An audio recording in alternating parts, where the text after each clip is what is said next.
អង្គុយចុះបាទអង្គជំនះប្រកាសបន្តកិច្ចដំណើរការនីតិវិធីសកម្មភាពហើយនឹងប្រគល់វេទិកាជូនទៅតំណាងសហប្រញ្ញាដើម្បីបន្តការតាំងទំនួលដេញដោលចំពោះអ្នកជំនាញសូមអញ្ជើញ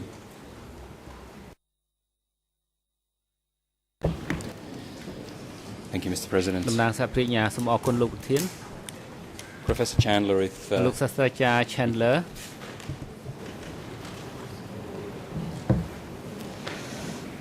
if we could return briefly to that សូម last អនុញ្ញាត point we បន្ត discussed ទៅ before ចំណុ the ចចុង break, ក្រោយដែលយើងបានពិភាក្សាមុនសម្រាប់ and if you could tell us សូម if លោក you had a ជំរាប chance តុលាការថា to តើ review លោកបានឱកាស the ដើម្បី relevant ពិនិត្យ passages មើ of your ល book. ចំណុចសំខាន់ក្នុងសភៅរបស់លោកឡើងវិញហើយឬនៅ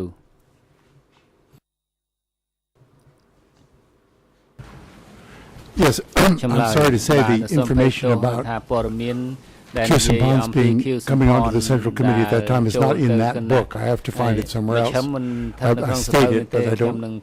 It's not a sentence that I can find.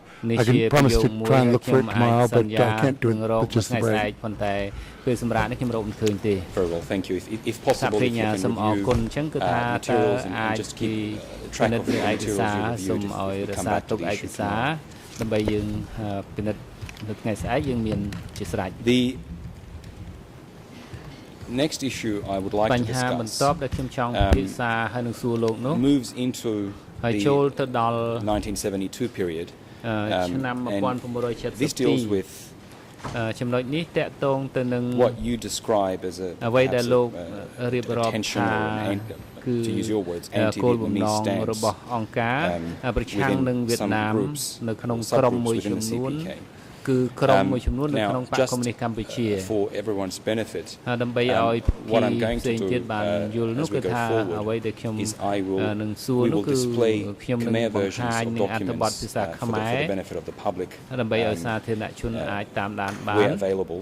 Some of these នៅ are ពេលដែល only យើង available មាន in ឯក English. សារជាភាសា But we ខ្ will មែរ have បើ hard មានតែ copies អង់ for គ្លេស you, ខ្ញុំ and នឹង I'll ask បញ្ my ចាំងជាអង់គ្លេស assistants ហើយខ្ញុំនឹង to សូមឲ្យជំ update នួយ your ការរបស់ខ្ញុំនឹង your bundle. ជំរាប There ជូ are ន additional នៅ documents that relate to this 70 to ឯកសារ 75 ថ្មី period. ដែលនឹងជូនទៅលោកចាប់ពីឆ្នាំ1170ដល់ And as we do 75 that, ក្នុងពេលនេះ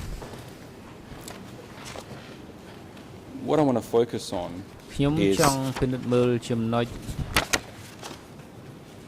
ដូចតទៅនេះ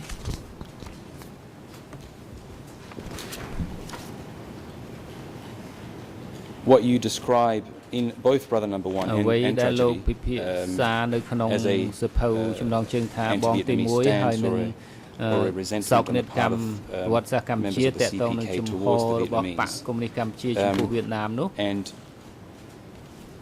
to ហើយនឹង illustrate ដើម្បីបំភ្លឺ that បង្ point ហាញអំពីចំណុចទាំងអស់នោះ in Tragedy of Cambodian នៅ History ក្នុងសភៅដែលមានចំណងជើងថាសោកនិតកម្មប្រវត្តិសាស្ត្រកម្ពុជានៅក្នុង 00193309 this deals with the late 1972 period. ចុងឆ្នាំ You say the following: លោកបាននិយាយ freed ដោយ at តទៅ last នេះ from គឺថា Vietnamese supervision and control, ដើម្បីដកខ្លួនចេញ CPK ពីការ forces ត្រួត in ត្រា some របស់ areas វៀតណាមបក organized កុម្មុយនីសកម្ពុជា demonstrations ក៏បាន against the Vietnamese, រៀបចំការ dismantled guerrilla ប្រ forces ឆាំងនឹងវៀ supporting តណាម Siem ហើយ Reap's មាន return to កង power, ទ័ពដែល and purged returnees របស់ from North Vietnam. សម្ដេចសៀនុហើយក៏បោសសម្អាត When ពួ the ក North Vietnamese queried ដែល Khieu មកពីវៀត Samphan ណាម about the នៅ purges, ពេលដែល he replied នេះគឺថា that ខៀ they វសំ were, ផននោះ quote, ក៏បានឆ្លើយ possibly ថា plots អាច of the CIA. ជាផែនការរបស់ CER Now, looking at ឥឡូវនេះយើងពិនិត្យមើល these incidents, are you ហេតុ able ការ to ណ៍នេះ opine តើ as លោក to ផ្ដល់យោបល់ជូនយើងខ្ញុំបានទេថា what តើអ្វី they reflect in ដែល terms of ឆ្លុះ the បញ្ចាំ policy ង on the នៅ part of ក្នុង the CPK or the បក evolution នៅក្នុង of នយោ their បាយរបស់បក relationship កុម្មុយនីស with កម្ពុជា the ដែល Vietnamese តាក់ Communist ទង Party. ទៅនឹងបកកុម្មុយនីសវៀតណាមនោះ The ចម្លើយ withdrawal of Vietnamese troops from Cambodia ដកទ័ព was a part of the agreement reached between the North Vietnamese and រវាង the វៀត Americans ណាមខាងជើងហើយនិងអាមេរិកកាំង demanding the withdrawal of these troops from there. The ceasefire took place in Vietnam. ហើយនៅពេលដែលមាន At ការ the same ទប់បាញ់ time, គ្នានៅប្រទេសវៀត and in ណាម Laos. ជាមួយគ្នានៅក្នុងឡាវផងដែរប្រទេសឡាវ Lon Nol agreed to the ceasefire. The Khmer Rouge did not. The Khmer Rouge felt leadership felt that they had been deserted by the Vietnamese, and that the Vietnamese withdrawal from Cambodia, they never referred to the Paris peace talks. They said that this is a betrayal of the Cambodian Revolution, that this was an intentional move of the Vietnamese to undermine what was going on in Cambodia. And the returnees, people who had gone up to North Vietnam in 1954-55 as part of the peace settlement to the First Indochina War, I think numbers are contradictory, but it seems like 700 or 800 of them at least came south to join the Cambodian Revolution in 1970. And some of them managed to get out before the purges started, but others were purged at this time. So we're starting to get an open tilt against Vietnam in party policy, which would certainly not have been possible when there were 3 Vietnamese divisions inside the country. And just following up on that answer, you estimate that some 700 to 800 CPK cadre had returned from Vietnam, and in your conclusion many were purged. If we can just look forward beyond 72, did any of those cadre, were any of those cadre appointed to positions of authority? In other words, were there any people in positions of authority later in the 1970s who had spent this time in Hanoi and were trained there?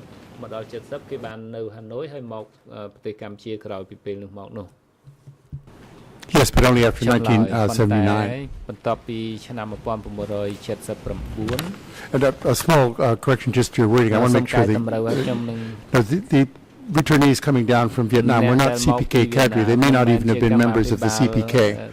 They had sympathized with the movement in the 1950s.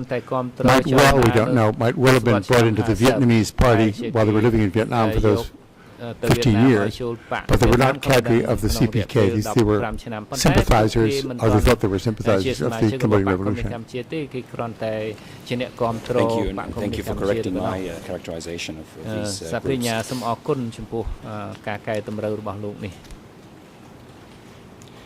And if we could explore that relationship with Vietnam just a little bit further.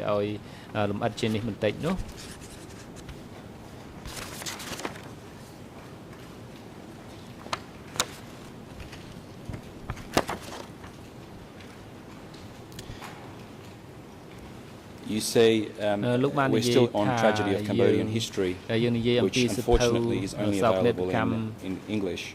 ERN 0019302, that would be page 219, if that makes it easier, Professor. There's a brief passage here where you state, quote, in public, Hu Yun was more discreet, and it was only in 1973, when nearly all the Vietnamese troops were gone, that CPK cadre began calling them the number one enemy. In 1988, Serene recalled that Tha had urged listeners to, quote, destroy friend number 7 secretly where possible, end quote. And even Non Suon, in spite of perhaps, or perhaps because of his ICP experience, was anti-Vietnamese in private.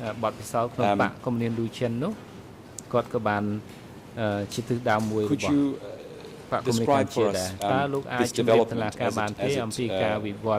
it seems to occur in 1973, where there is you seem to suggest an opening, a more opening up of that resentment, or perhaps more public statement of it. Could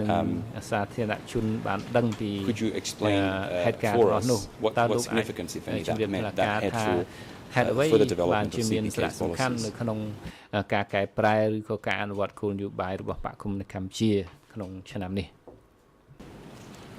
I think what the significance of this page actually is that it reflects the findings of 2 young Cambodian school teachers who went out of Phnom Penh and to the revolutionary base and joined in 73, was closer to, was not in Ratnagiri at that time, and joined the Khmer Rouge movement and came away with lots of specific information of what they'd been told and said. The book was banned in Cambodia at the time, but when it was published.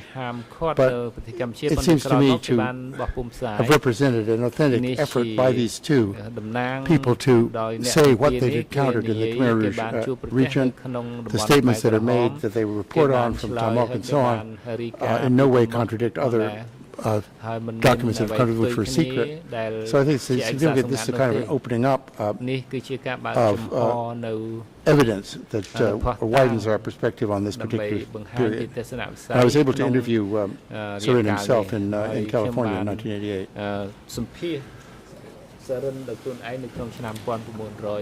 Thank you.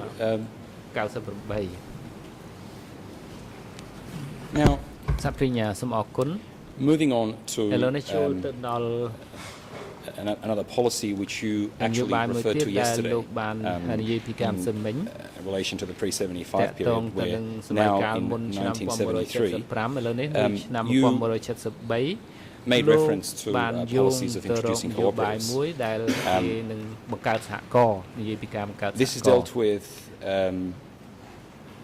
again, in both the tragedy of Cambodian history and in Brother Number One. I might read the quote from Brother Number One and see if, because that is available in Khmer, and see if we can have it on the screen. The English ERN for Brother Number One is 00393-010. The Khmer ERN is 00821762.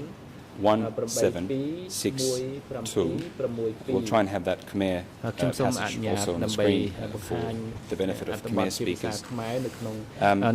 The passage is as follows. In early 1973, Cambodian communist troops attacked government troops throughout the country to expand territorial control and to set their social programs in motion. The process was closely monitored in the southwest. Measures adopted there included the introduction of cooperative farms, the forced movement of some of the population, the repression of Buddhism, the formation of youth groups whose members were taken from their families, the extirpation of folk culture, and the imposition of dress codes whereby everyone had to wear peasant work clothes, in brackets, black cotton pajamas, all the time.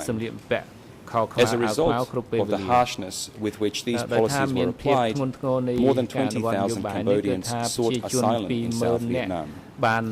These policies probably flowed from decisions taken at Salot Sa 1971 study session. They certainly had his approval and were introduced nationally after April 1975 with more radical proposals such as the abolition of money, markets and schools, and the evacuation of entire towns and cities.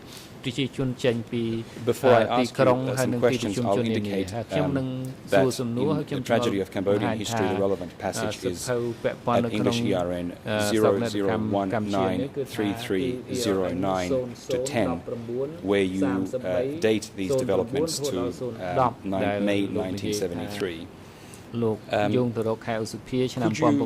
describe for the court how it was that these developments came into being, how they were promulgated, and what evidence is available of their implementation and practice through your research?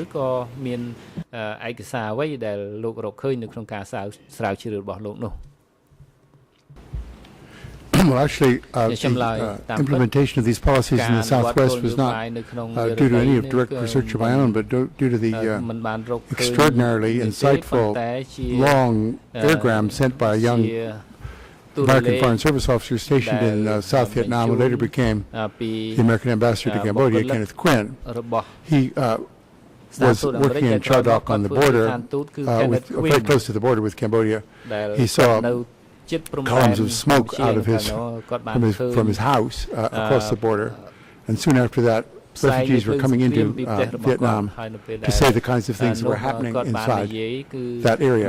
The Southwest, of course, throughout the history of ever since the CPK managed to take control of that area, became a very severe and very loyal portion of the communist regime. This is the Tamok area of Takeo, particularly Takeo province.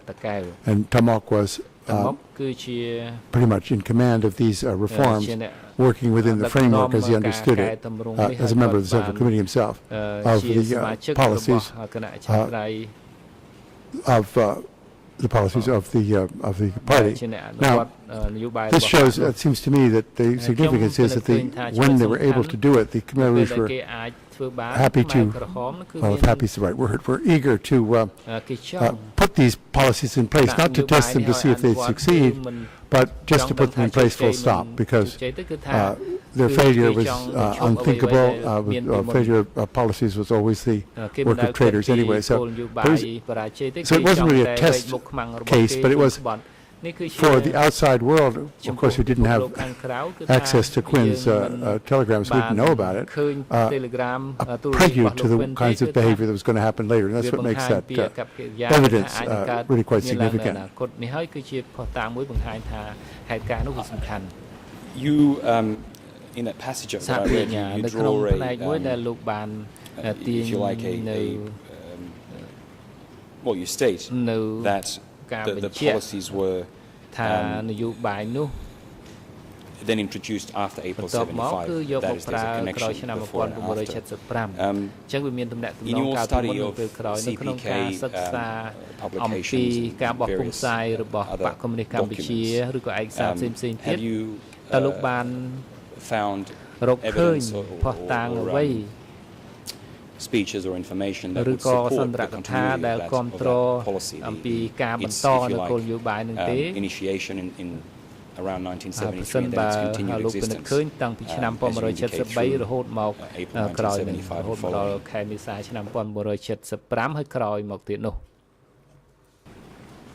The brief answer there has to be no, because I don't recall statements by the CPK later on of praising these activities in 73. I think such documents may well exist in revolutionary flag articles, but I can't cite them at this moment. They were certainly not unhappy with these procedures. Tamok was never disciplined at all for supervising these severe policies. Can you tell us, if you recall, perhaps more generally, whether these policies, alleged policies of forced collectivization and forced movement, were discussed in the revolutionary flags from 75 to 79, and what is said about them?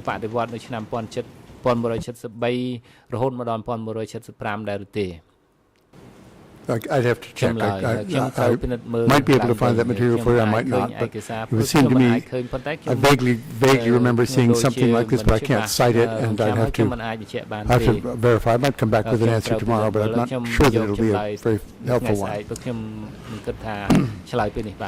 Thank you very much. We might encounter some of those documents as we go forward. See if you're able to assist us with them. Another set of events that you deal with in relation to the pre-1975 period is the emptying of urban areas, and you delve into this in a bit more detail in other passages that we'll look at.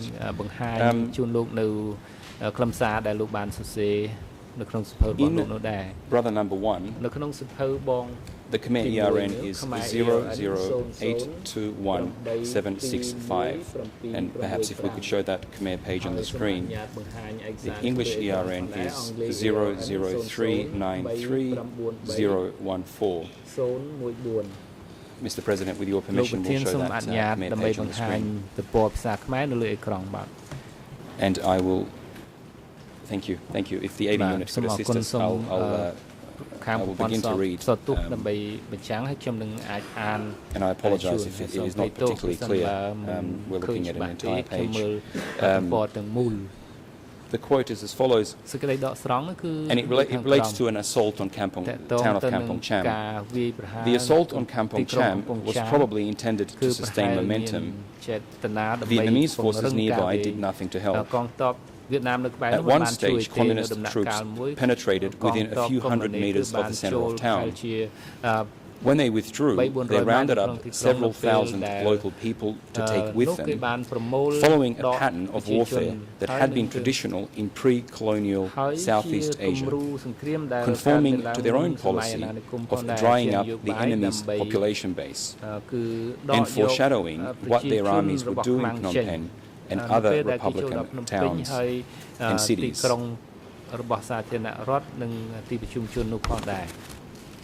Now, because it relates, I will also read a separate passage from the tragedy of Cambodian history, and this is at English ERN 00193314. Should be page 231, if that makes it easier, Professor. Here you're dealing with an attack a few months after the Kampong Cham incident. This is now in March 74. It's in relation to the former royal capital of Udong. You say, when their troops overran the former royal capital of Udong, north of Phnom Penh, in March 1974, some 20,000 people were led off into the countryside, where the class enemies among them were executed and the others put to work. Professor, what is the significance, if any, of these events for what happened in April 1975 when the Khmer Rouge toppled the Khmer Republic regime?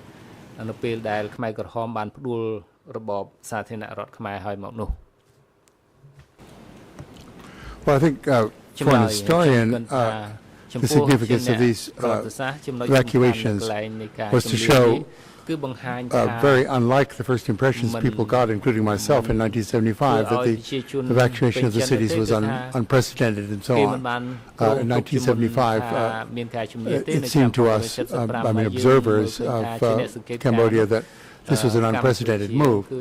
We now find from things that came to light after 1975, documents and so on, that this had been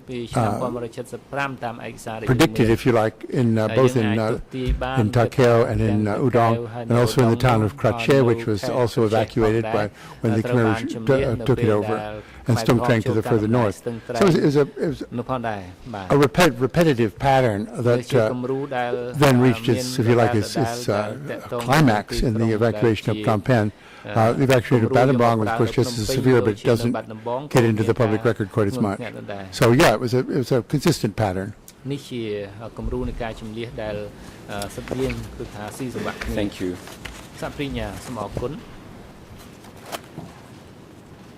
Now, I want to spend one more minute or two on this issue because it is dealt with in the revolutionary flag publication, an issue that you have looked at in your books, it's cited in footnotes to your books. This is the special issue for December 1976 and January 1977.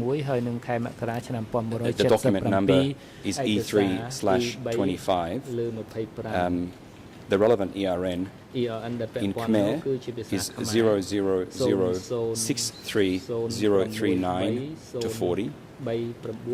In French, 0050449 to 50. And in English, 00491 Given that we have the Khmer version of this, we will place that on the screen. Professor, we have a hard copy, which I'll ask my assistants to pass to you. This is the revolutionary flag issue for December 1976 and January 1977. Now, given that the Khmer text will be on the screen, I will read some passages in English for everyone's benefit, for those who don't read Khmer. And it relates to some of these events. At point A on that page, attacking the enemy politically. Taking just one example, fighting to seize the people. Throughout the world, they never fought to seize the people. Our line was to fight to seize the people. 1, we took him. 2, we took them. 100, we took them. 1,000, we took them. And so on until we fought for and seized the people from Phnom Penh too. The line of drying up the people from the enemy was very correct. Now, then further down, the authors of this publication give 3 examples, which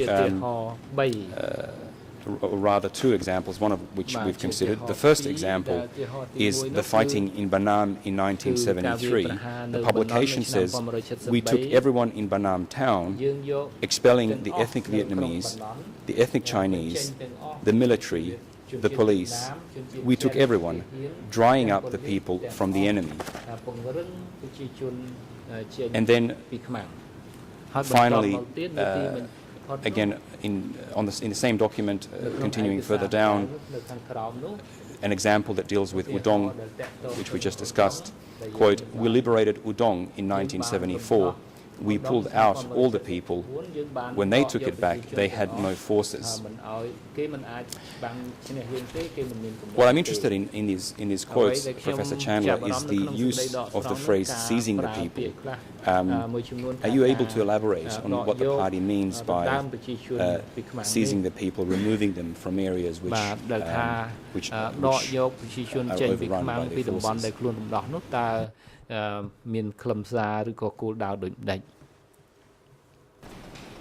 I think it's pretty clear as a policy, as I mentioned in the other page. It was a even pre-colonial policy of, say, the Thai Army when they invaded Cambodia in 1833. They did the same thing. They cleaned out Phnom Penh.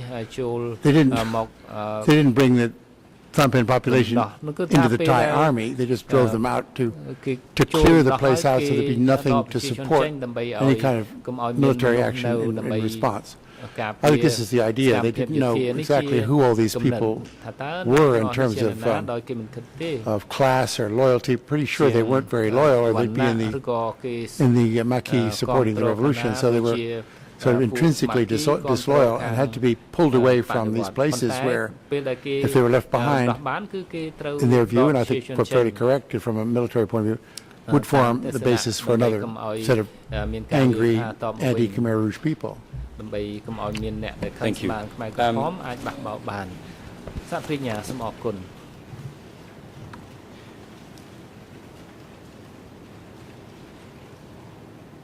I want to deal next with another policy we touched earlier on, the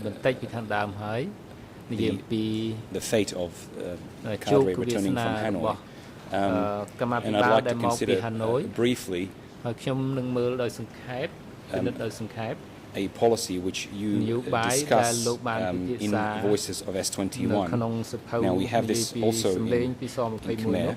The document number is D108/50/1.4.6. I think we have an objection. លោកអ្នកជំនាញក៏មកអត់ទាន់ឆ្លើយតបស្ដាប់ការជំទាស់របស់មេធាវីការពារក្តីជាមុនសិនសូមជ័យលោកមេធាវី Thank you, Mr. President. I apologize for interrupting, but I believe the expert corrected the prosecutor once before that those coming from Vietnam were not cadre. Perhaps reformulate the question to comport some accuracy. I would most appreciate it. Thank you. The correction by the professor was that they were not CPK cadre. I used the word cadre in a more general sense now, but perhaps the professor can correct me when we ask him to answer the question. Thank you. We'll proceed. So we were looking at Voices from S21. This is in Chapter 2. It is at pages 21 and 22. The relevant Khmer ERN is 00191-853-2. the English ERN 001927000 to 1, and French ERN 00357 284 to 5. You're discussing here the role played by Dutch in the revolutionary movement in the early 1970s. And what I'm just interested in obtaining a brief comment from you, if possible, is the activities that you describe in terms of the setting up of security centers in that period.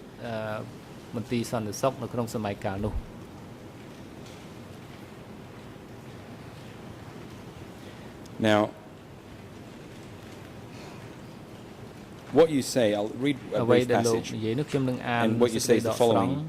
If we could have the Khmer on the screen for the benefit of Khmer readers. Dutch picked up his expertise in security matters as he went along. There is no evidence that he ever traveled abroad or received any training from foreign experts. He may well have developed his elaborate notions of treachery involving, quote, strings of traders between 1972 and 1973, when a secret operation was set up by the Khmer Rouge to purge the so-called Hanoi Khmers, Cambodians, who had come south in 1970 after years of self-imposed exile in North Vietnam, ostensibly to help the revolution. And then a little bit further down, you state, in relation to that campaign that you describe of the arrests and killings of Hanoi people, or people that had returned from Hanoi, quote, the campaign indeed foreshadowed the modus operandi of S21. Now, I don't want you to expand on what appears to be speculation on how Dutch might have developed his elaborate notions of treachery. You indicated you didn't interview Dutch. So what I'm really interested in primarily is your comment that campaign indeed foreshadowed the modus operandi of S21. If you could please expand on that conclusion.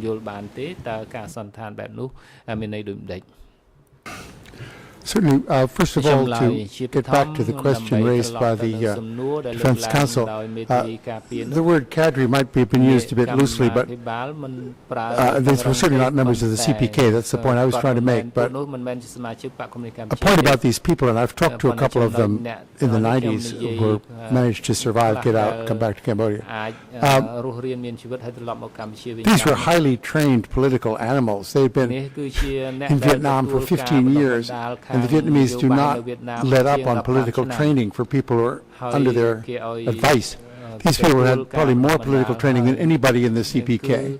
They were better trained communist cadre, in quotes, than the people who were upset by them. And I think that may be a reason why some of the Khmer were upset by them. They didn't want to be upstaged by people they primarily assumed were foreign agents. Secondarily, might have seen that were better equipped to dialectic and things like that. That's just a preface to the answer. The rest of your question, or really your original question, I think the idea of going after strings or ksai is first evidenced here, and that's the preface. That's all I meant, is that a string of traders, people with the same association, people who come from the same, later on the same workplace, belong to the same military division, are related to an alleged offender, and so on. These people were a definable group, and as I said before, happily for them, some of them, particularly the ones in the eastern part of the country, managed to scurry out of the country, you can say. I just assume that. The ones who stayed behind were, I think, taken by surprise and executed. There's no evidence of, we have nothing about education sites and so on. These people did not resurface in Cambodia. គឺថាគេធ្វើយ៉ាងម៉េចកុំឲ្យមានអ្នកទាំងអស់នឹងនៅកម្ពុជាតទៅទៀតនោះ And just on that last comment, based on your research and study of this period, is it possible that these people were not purged but rather had simply relocated elsewhere? Is there evidence of what may have happened to them other than that they were targeted in these purges?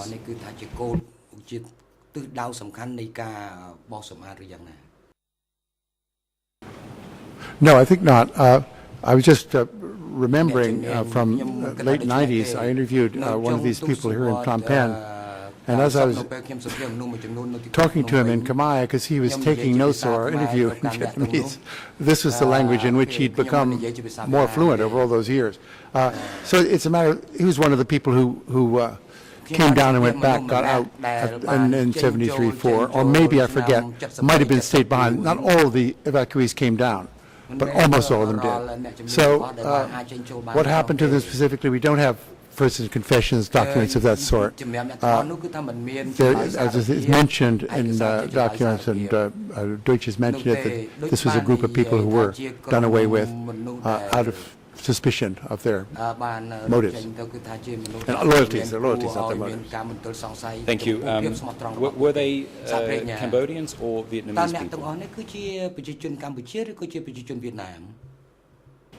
Oh, they were entirely Cambodian. But as the terminology of the Khmer Rouge later on, they would have said they were people with Cambodian bodies and Vietnamese heads. They'd been, the CPK thought these people had been turned and become Vietnamese.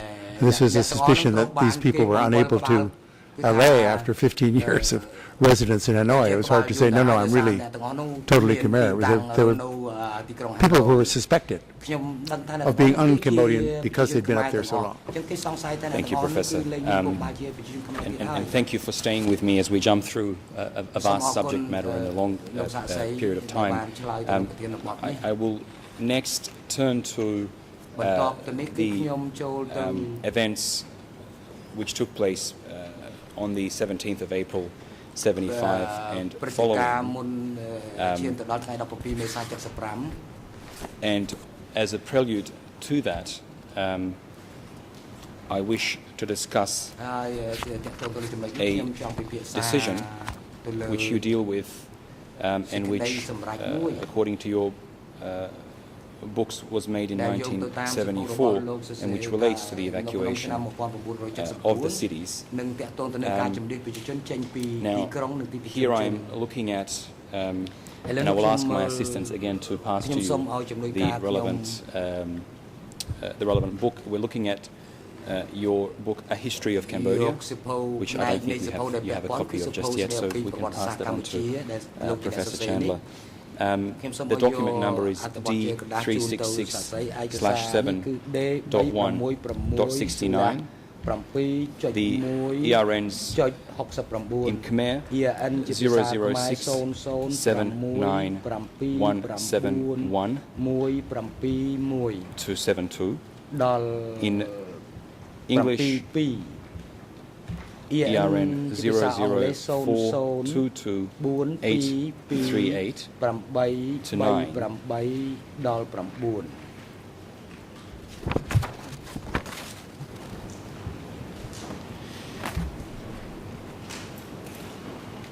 Now, the passage that I wish to refer you to, Professor, reads as follows. It starts, or I will read 2 or 3 passages, but the first passage is, in the week after April 17th, 1975, over 2 million Cambodians were pushed into the countryside toward an uncertain fate. And if we could have that page on the screen for the public, I'd be grateful. A little bit further down, you say, quote, the evacuation shocked its victims as well as observers in other countries who had hoped that the new regime would try to govern through reconciliation. These men and women may have forgotten the ferocity with which the civil war had been fought by both sides. Still, other observers, more sympathetic to the idea of revolution, saw the evacuation of the cities as the only way in which Cambodia could grow enough food to survive, break down entrenched social hierarchies, and set its utopian strategies in motion. The next passage deals with the time of the making of this decision. Quote, "The decision to evacuate the cities was made by the CPK's leaders shortly before the liberation of Phnom Penh, but it was a closely kept secret and took even some communist commanders by surprise. One reason for the decision was that the capital was genuinely short of food. Another was the difficulty of administering several million people who had in effect opposed the revolution. A third was that the CPK leaders were fearful for their own security. Perhaps the overriding reason, however, was the desire to assert the victory of the CPK, the dominance of the countryside over the cities, and the privileged position of the poor. Saloth Sa and his colleagues had not spent 7 years in the forest and 5 years fighting a civil war to take office as city councillors. They saw the cities as breeding grounds for counter-revolution, and their economic priorities were based on the transformation of Cambodian agriculture, especially on increasing the national production of rice. Professor, you deal with the decision in 1974, if we can take things in a chronological order. Would you be able to expand on us on your research into who that decision was made by, and perhaps when, more specifically, if you recall?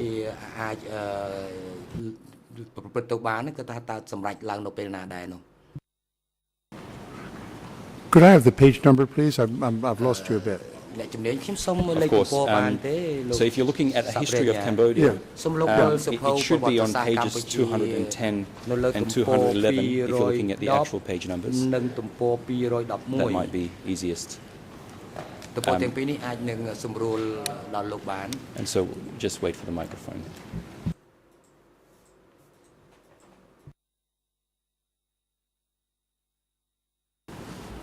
I don't see where I said 1974. I think this decision was made in February 1975, but I didn't say it in this passage. I said shortly before. I don't know. I'd rather not come down and say I said 74, because I don't think I ever did. And the evidence from other sources is that the decision was made in February 75, just to do it. But so I just ready to correct you, but just make sure that I'm not down as saying this decision was made in 74, because I don't think I ever wrote that. I may stand corrected. If I wrote it somewhere, it's wrong, because February 75 is the right date. Shortly before is what I wrote here. I'm grateful for your intervention there. The 1974. What I'm trying to do is draw together a number of your writings, and in the interest of time. But I'm grateful that you're correcting us, because I'll take you to the passage where that period appears to be relevant. But in the meanwhile, we seem to have an objection.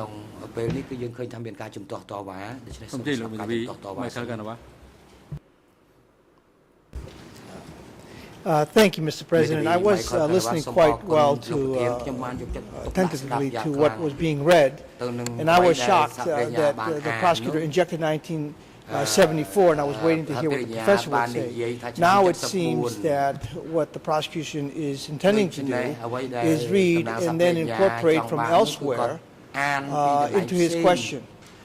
This puts us at a disadvantage.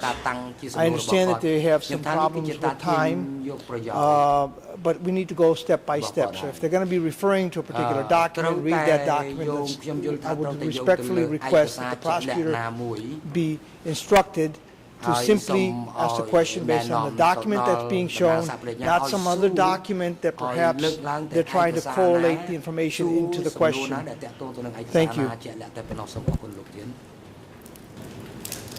Mr. President, I'm certainly not trying to mislead the professor. My use of that year is based on in fact, his other book. And perhaps to avoid any confusion, I can read that other passage, and clearly the professor is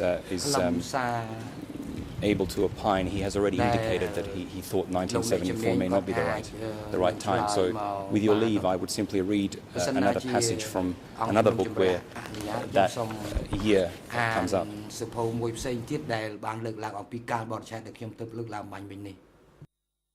អង្គអ្នកអនុញ្ញាតហើយសូមរំលឹកជាបន្ថែមទៀតដល់អ្នកជំនាញសូមសម្រួលនៅការឆ្លើយរបស់លោកឲ្យបានយឺតដល់ពេលលោកនិយាយទៅញាប់ពេកហើយអ្នកបកប្រែភាសាមិនទាន់ទេ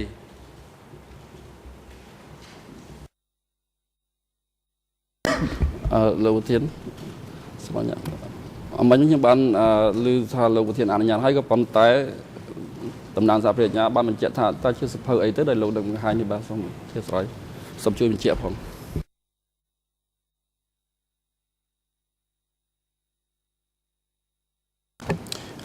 Thank you, Council. That was going to be my next point. The book that I was referring to is Brother Number One. We've already looked at it a number of times. It is E3/17. The passage which deals with the decision to evacuate the cities and which discusses events in 1974 is at Khmer ERN 00821-768, English ERN 00393-016. That should be at page 102 of the English version, Professor, if you have it. It's Brother Number One. I think you may be holding a different book, or you've been able to find it. Thank you. And the page, if we are able to show the Khmer version on the screen, I'll be grateful. This is what is said on that page.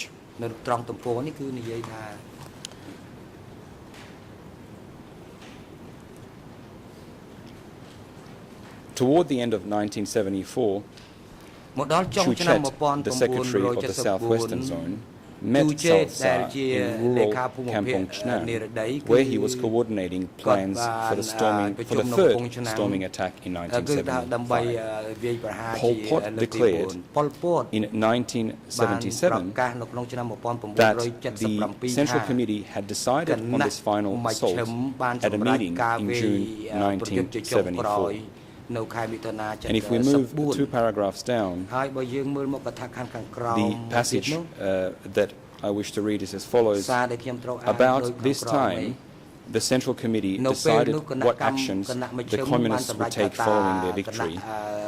The most important of these was to evacuate Phnom Penh and all other towns controlled by the Republican regime, driving their populations, well over 2 million people, into the countryside where they would pose no threat to the party and, in theory, could engage in productive work. This dispersal of enemies was breathtaking in its simplicity. At this point, the Central Committee also decided to abolish money, markets, and private property throughout the country. The cadre were not informed of these decisions until the eve of the final assault. That's the passage, the entire page, if you like, from which I had inferred that reference to about this time was to the 1974 meetings, which were also discussed. Now, please ignore my interpretation and simply give us your recollection and your conclusions.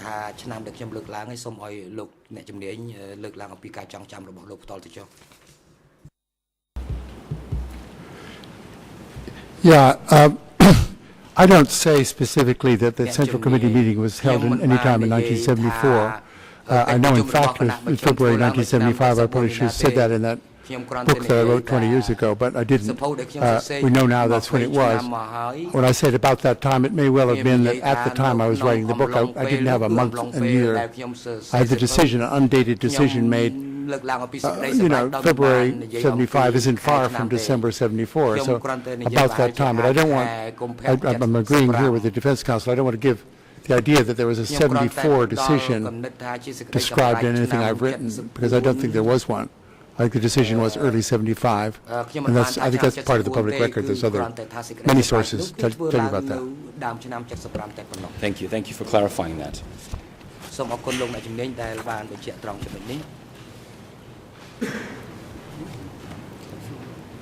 I'm being told to slow down, and I do apologize to the interpreters and those listening in Khmer and French.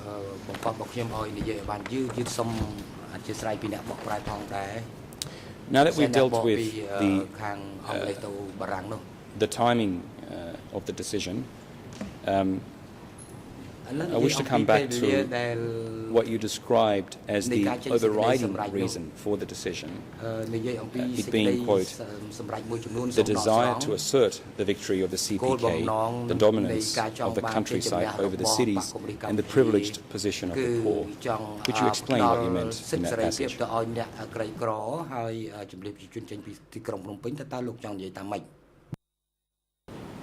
Yes, I certainly stand by that passage, although it contains an element of an assumption, because this was not ever given by Khmer Rouge spokespeople later as the overriding reason.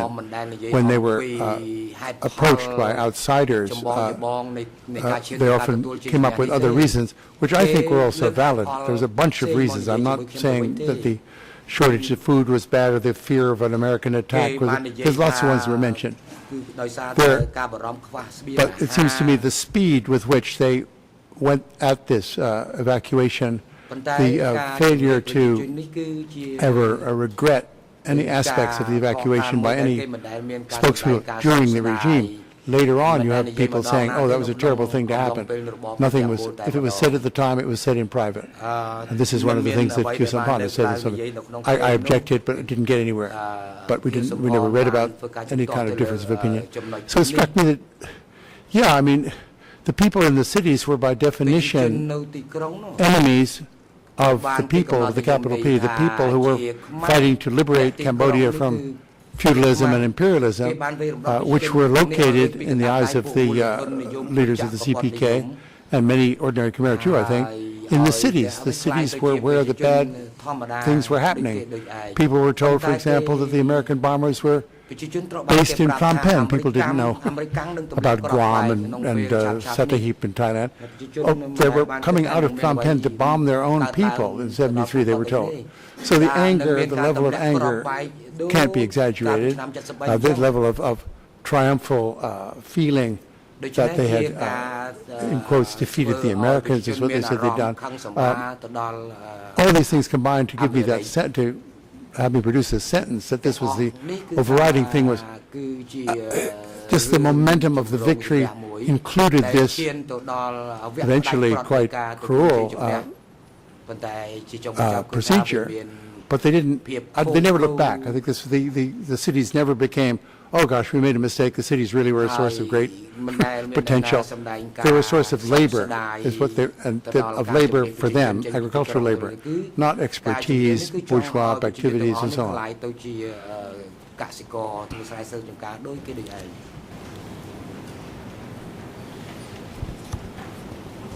Thank you, Professor.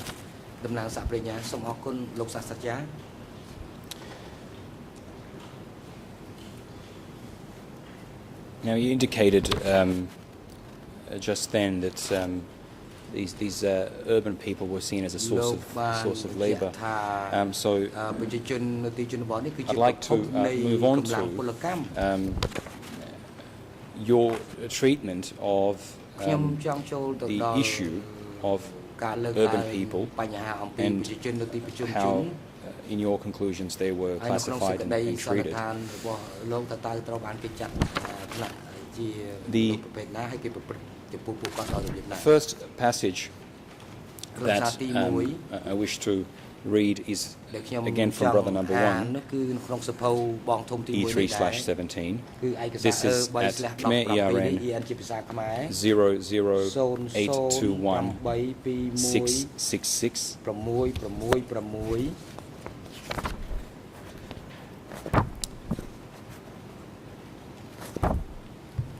And English ERN 00392-915. It actually continues, I believe, from the previous passage that we looked at.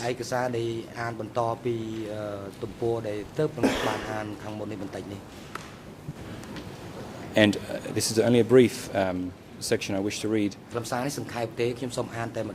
When they asked questions of the heavily armed young soldiers who accompanied them, they were told to obey the, quote, revolutionary organization, end quote, in brackets, Angkar Padavat, which would act as their, quote, mother and father. The evacuees were called new people, or April 17 people, because they had joined the revolution so late. Residents of the countryside were known as base people and were treated less harshly than the others. Before I ask for your explanation of these passages,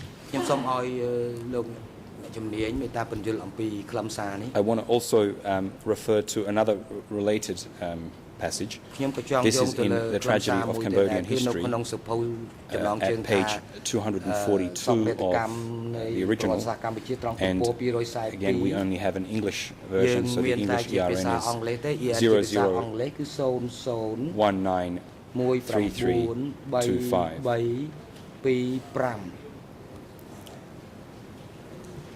And what you say there is the following. In 1975, the violence was widespread in Battambang, less frequent in other regions, and rare in the eastern part of the country. But everywhere, individual rights and preferences were subordinated to revolutionary duties and to the class interests of poor peasants as perceived by the organization.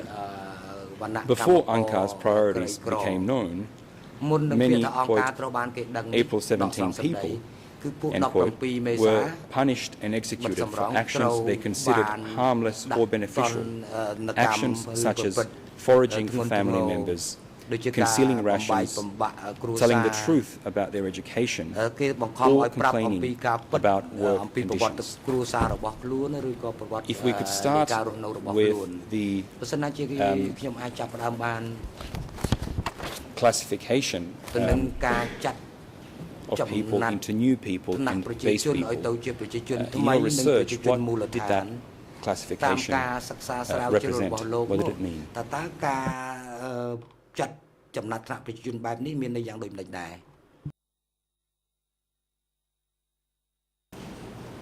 I think quite easily it was a way of defining the Cambodian population in terms of us and them, the winners and the losers, basically, the revolutionaries and the people they defeated. All of these were synonyms. The language, often in the Khmer period, is singularly kind of soft or enigmatic. So they don't use these ferocious terms. They just say April 17th or new, which are very bland terms. But I think everybody knew pretty fast that they weren't just new April 17th. They were targeted enemies of the... they were able to be targeted if they made any missteps. They were being watched. They were not trusted.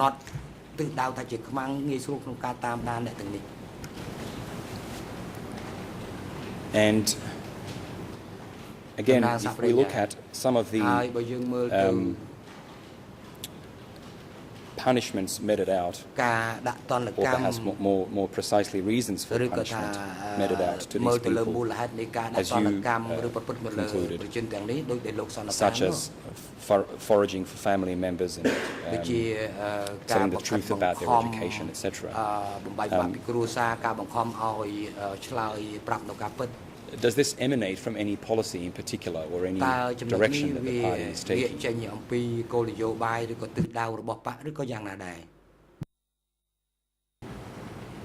I can't trace it to a particular policy statement, but it seems to me that the status of these people, the way they were being observed, that everything flowed from that they were under suspicion, that they had to work very hard to get out from under that. There's some elements in this early period of April 75 to early 76 that this is a process of re-education, of constructing new people, put it another way, constructing better people out of the new people, to have them become true Cambodians by working hard and obeying the rules and so on. So I think that was the bland part of it, re-education. But from the tradition of the way the Khmer Rouge had acted toward their enemies throughout, and the way the Lon Nol people had acted toward their enemies, they were merciless with people who stepped out of line. They weren't saying, oh, you're just being re-educated, don't do it again. Or they did that a couple of times. I think 3 times you offended was the last time that you went away. So, yeah, it follows. General, nothing was that specifically said by the leaders that I know of. I mean, make sure that this, but it all made sense, and none of it was withdrawn later as policy. Now, if we can expand on classifications, and this will be my last question before the break, subject to the President's instructions. This is in Voices from S21, D108/50/1.4.6, Khmer ERN 00182-517-8, English ERN, I apologize. សូមម្ដងទៀតព្រោះអ្នកបកប្រែស្ដាប់អត់ទាន់អញ្ចឹងបកប្រែអត់បានទេ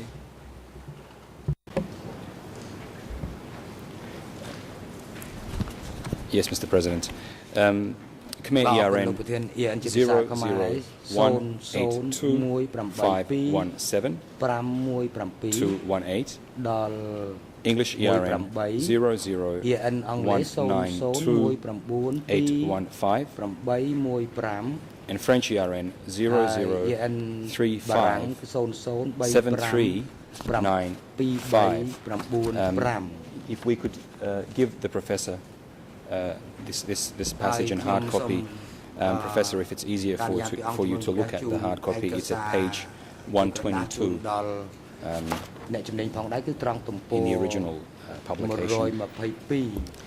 And you discuss here this classification and the status that it carried with it for those affected. Quote, elsewhere in DK, most base people were given enhanced status. They were placed in the same categories as Communist Party members who had passed the Communist Youth League phase, either as candidates or as having full rights. In contrast, new people, as Cambodians with urban and non-revolutionary backgrounds were called, became known as depositees, a category reflecting their status as people evacuated to the countryside.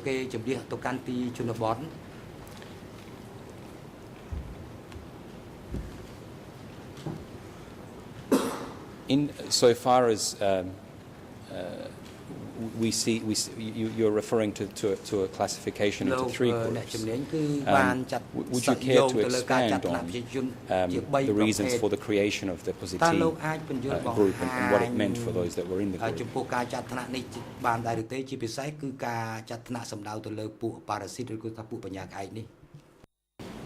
Again, I'm not sure how widely known these classifications were among newer base people, how widely they were spread.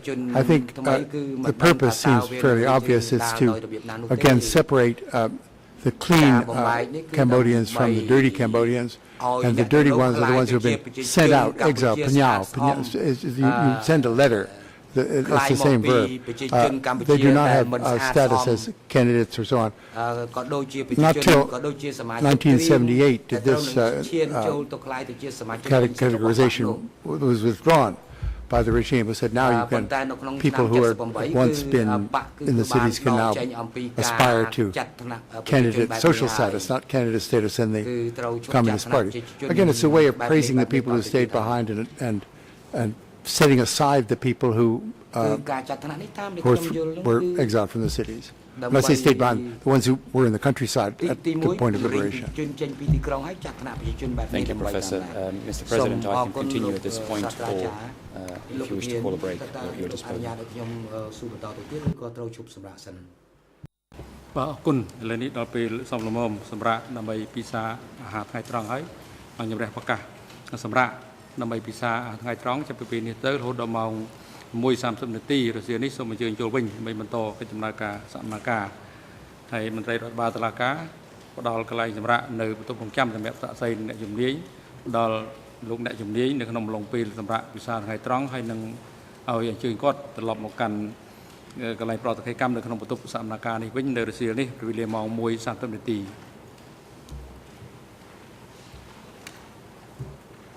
សូមអញ្ជើញបាទ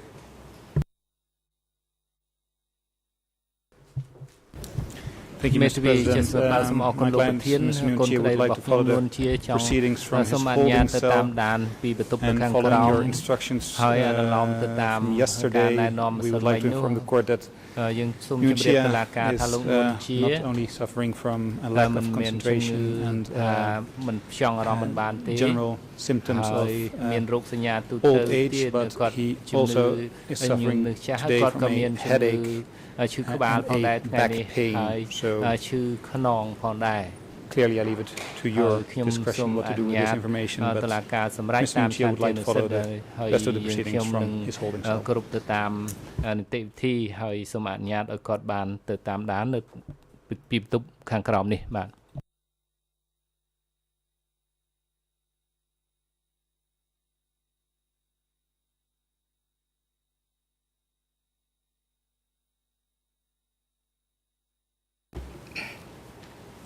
បានស្ដាប់សំណើសុំរបស់ជនជាប់ចោតនួនជាដែលបានធ្វើឡើងតាមរយៈមេធាវីការពារក្តីរបស់គាត់ស្នើសុំទៅតាមដានកិច្ចដំណើរការសកម្មភាពពីចម្ងាយតាមប្រព័ន្ធថតទស្សន៍សម្រាប់រយៈពេលដំណើរការសកម្មភាពនៅរុស្ស៊ីនេះដោយគាត់លះបង់សិទ្ធិចូលរួមនៅក្នុងកិច្ចដំណើរការសកម្មភាពដោយផ្ទាល់ក្នុងបន្ទប់សកម្មភាពដោយបង្ហាញពីមូលហេតុនៃបញ្ហាសុខភាពមានអាការៈឈឺក្បាលហើយឈឺខ្នងដែលពិបាកនៅក្នុងការអង្គុយតាមដានក្នុងរយៈពេលយូរ ផ្ទាល់នៅកន្លែងក្នុងបន្ទប់សកម្មភាព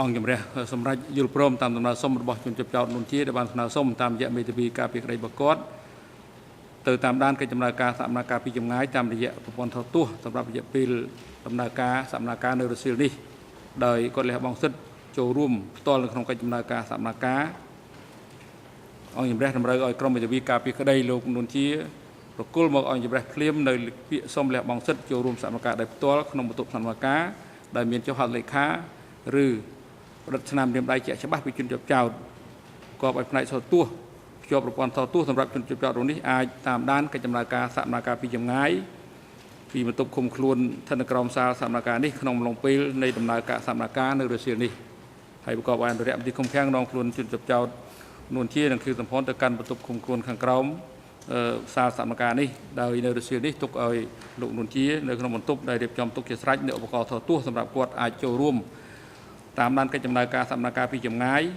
ដែលឡែកលោកគឺសម្ព័ន្ធឲ្យនាំខ្លួនគាត់មកកាន់សាលសកម្មភាពនេះវិញនៅរុស្ស៊ីនេះឲ្យបានមុនម៉ោង 1:30 នាទីសម្រាប់ចុះ សូមក្រោកឈរ